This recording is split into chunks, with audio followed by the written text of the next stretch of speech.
민들레는 단연생 초본으로 다른 이름으로 문둘레, 아능뱅이, 포공령, 포공초, 포공정, 황하묘, 황하랑, 황하지정, 황하초, 부공령, 지정, 금잔초, 패배정체, 복공행, 복공령, 지금 이렇게 15가지를 이름을 얘기를 했는데요.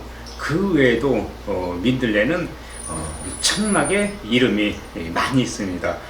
옛날에는 우리나라 토종 맨드레미라고 하여 흰 민들레, 그리고 노랗게 꽃이 피는 참 민들레를 봄에만 들판이나 산에서 볼 수 있었는데요. 지금은 서양 민들레가 전국에 번져서 도로변과 눈두렁에 가을까지 볼 수 있는데요. 이유는 우리 토종은 생명력이 약해서 3월에서 4월까지만 꽃이 피는 반면에 외래종 서양 민들레는 생명력이 강해서 도심과 도로변에 흔히 자라 우리 민들레 토종이 자랄 틈이 자꾸 없어지고, 지금은 가을까지 자라는 민들레는 모두가 외래종이다, 이렇게 생각을 하시면 되겠습니다.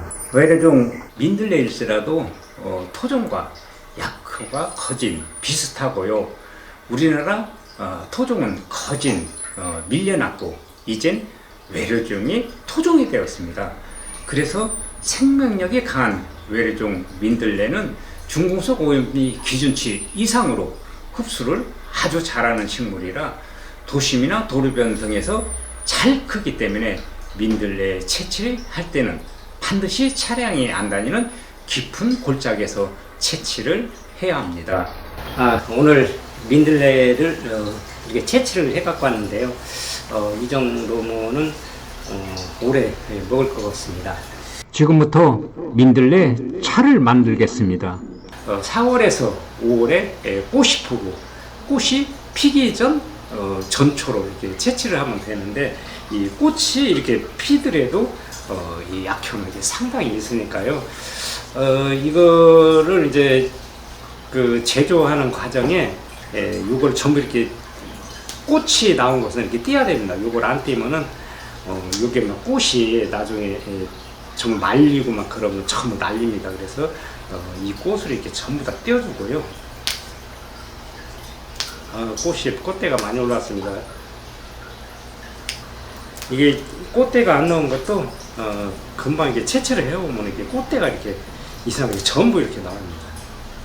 민들레 꽃대를 안 떼어주면요, 바로 흰 시방이 생겨서 작업하기가 무척 힘듭니다. 이물질을 제거한 민들레를 흐르는 물에 약 5분 정도 놓으면 세척할 때 뿌리에 있는 이물질이 잘 제거가 됩니다. 5분 후에 흔들으면서 세척을 해주고요, 잎과 뿌리 사이에 이물질을 꼼꼼히 제거를 해줍니다. 흐르는 물로 반복해서 3번에서 4번 정도 해주면은요, 아주 깨끗이 세척이 됩니다. 세척한 민들레는 채반에 잘 펴서 음지에서 약 10시간 정도 말려줍니다. 중요한 것은 물기를 완전히 건조한 것으로요, 칼로 잘게 썰어줍니다. 길이는 약 7cm 정도가 적당한 것 같고요, 용기에 담으니 넘칠 정도로 가득 찼습니다. 불을 켜고요, 물을 떨어뜨려 끓으면 민들레를 용기에 넣고 뒤적거려 줍니다. 처음에는 면장갑을 끼고요, 골고루 뒤집어 주고요, 계속 뒤집어 주면 숨이 죽고요, 양이 점점 줄어듭니다. 양이 엄청 줄었을 때는 뜨거우니까요, 후라이팬 주걱 같은 걸로 속까지 안 타게 완전히 뒤집어 주면서 볶아 줍니다. 약 7분 정도 뒤집어 주면은요, 색이 약간 검은색으로 변한 모습을 볼 수 있습니다. 그러면 도마 같은 곳에 쏟고요, 뜨거울 때 식을 때까지 계속 약간의 힘을 주고 비벼주고 물기를 말리는 과정을 계속합니다. 이런 행위는 민들레를 감싸고 있는 막을 분해시켜서 물에 타서 차를 만들 때 속에 있는 민들레 성분을 물에 잘 풀어지게 하는 건데요. 이런 작업을 덕금이라고 합니다. 1차 덕금은 보는 것처럼 물기가 촉촉합니다. 덕금 과정을 마친 후 음지에서 약 10분에서 20분 정도 말리고요. 그리고 다시 용기를 데운 다음에요. 다시 주걱으로 안타게 속까지 뒤집어지면서 볶아줍니다. 2차 덕금은 물기가 많이 마른 모습을 볼 수가 있습니다. 다시 널반지에 붓고요.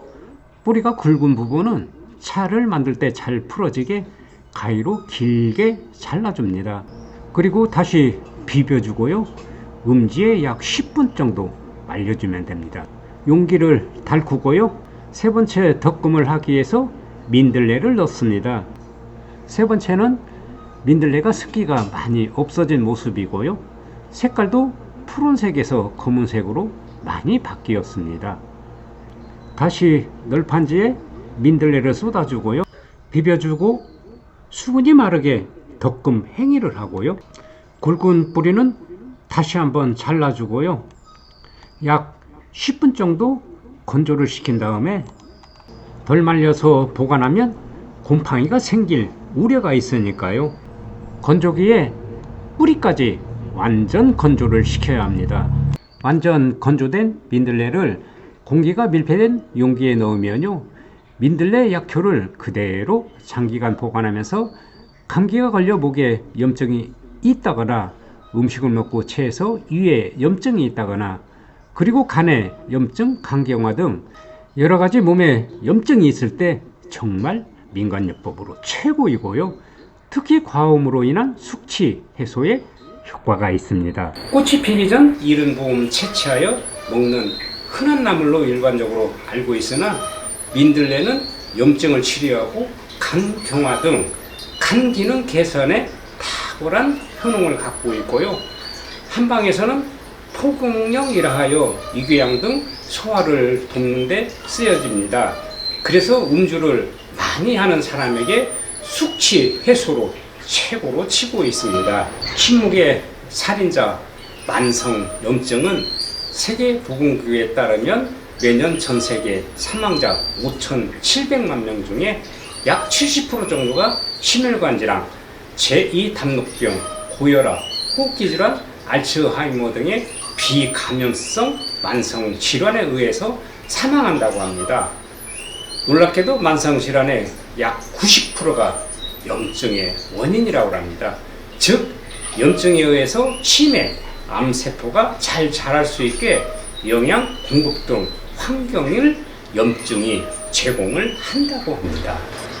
이런 이염, 기관지염, 간염의 잡초처럼 흔한 이 민들레가 탁월한 효과가 있다는 것이 정말 놀랍지 않습니까? 그래서 나는 민들레로 항상 상비약으로 늘 곁에 두고 1년 내내 먹는 방법을 터득을 했는데요. 그건 민들레를 채취를 해서 이렇게 덕금을 한 다음에 이런 병에 넣고 감기로 인한 인후염과 기관지염이 있을 때 또는 소화불량으로 위에 염증이 있을 때 수시로 따뜻한 물에 타서 음용을 하여 몸에 있는 모든 염증을 삭공하는 민간요법으로 염증을 치료를 하고 있습니다. 우리 몸의 생로병사는 마치 자석이 플러스에서 마이너스로 흐르듯 흐름을 항상 자성을 잊지 않게 해야 합니다. 운동을 안 해서 근육이 없어도 염증이 생기고 운동을 고강도로 해도 활성산소로 염증이 생깁니다. 스트레스를 받아도 염증이 생기고 감기가 걸려도 생기고 음식을 먹고 체해도 염증이 생깁니다. 이럴 때 민간요법 민들레 효과를 꼭 보시기 바랍니다. 만성염증은 침묵의 살인자라는 것도 꼭 기억하시기 바라고요. 지금까지 흔한 잡초, 민들레의 효능, 채취 방법, 그리고 민들레를 덕금을 해서 민들레 차를 만드는 법까지 모두 알아보았습니다.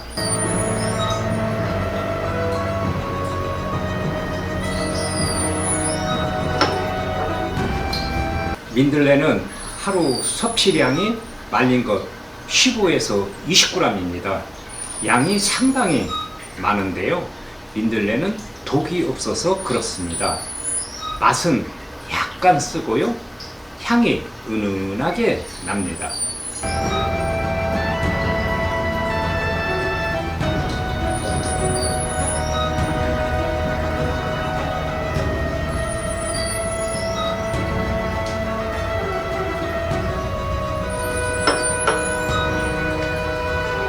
감사합니다.